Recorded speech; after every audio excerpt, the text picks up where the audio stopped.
My daughter is the family failure, my mother announced to the room as if she were gently tapping a crystal glass, summoning applause. Forks paused. I stood in the archway, coat damp from sleet, and watched my reputation get carved like the roast. I'm Mara Linwood, 30, allegedly failing at a number of things. Marriage, never tried. Law school, never wanted. And being the kind of daughter who nods while swallowing her own tongue. Mom, Evelyn when she's networking, smiled a dagger. Don't worry, she added to my aunt.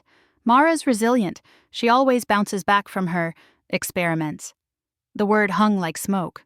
I set my bag down, smoothed my thrifted black dress, and decided I would not provide a cough to clear the air. I'd chosen my silence carefully tonight, the way a tailor chooses thread, not to hide a rip, but to pull a seam straight. Cousins whispered. My uncle stared at the football game as if the score could rescue me. Dad examined the turkey, searching for escape hatches.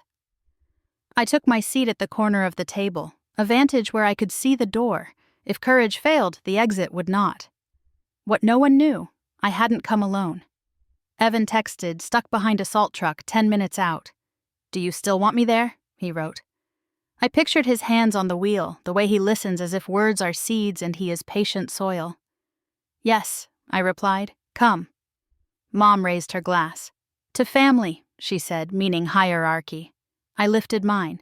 To clarity, I said, meaning change. The doorbell rang, and the room rearranged its face. Evan stepped in with a gust of cold and cedar. He offered my mother a bakery box tied with twine. Cardamom pear tart, he said, from Mara's shop. The word shop startled the room more than his presence. My mother disliked nouns, proving I had built something without her.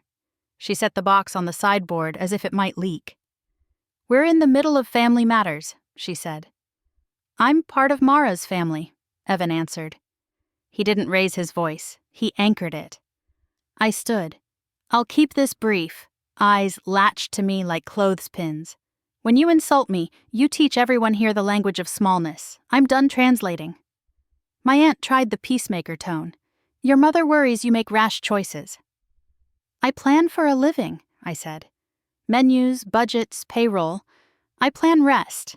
I looked at Dad. And I plan to be treated with respect or to leave. Mom's smile thinned. This is an intervention. We found a therapist's number. The shop and that man are distractions. My therapist and I wrote this, I said, unfolding a paper. New rules, no name-calling, no career sabotage, no surprise interventions. Violate them and I excuse myself. The room shuffled, some offended by boundaries, some relieved. Evan stepped to my side, palm warm at my back, a private dock. Dad cleared his throat.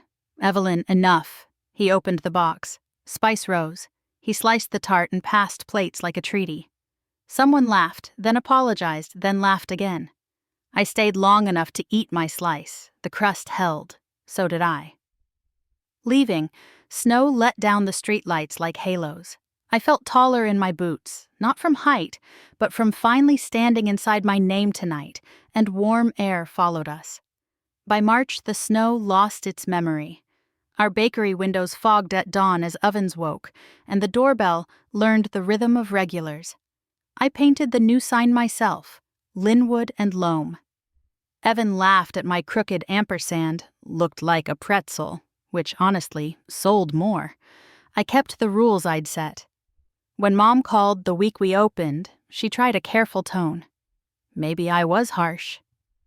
I stirred lemon curd and said, You were. I'm willing to have a relationship that doesn't hurt.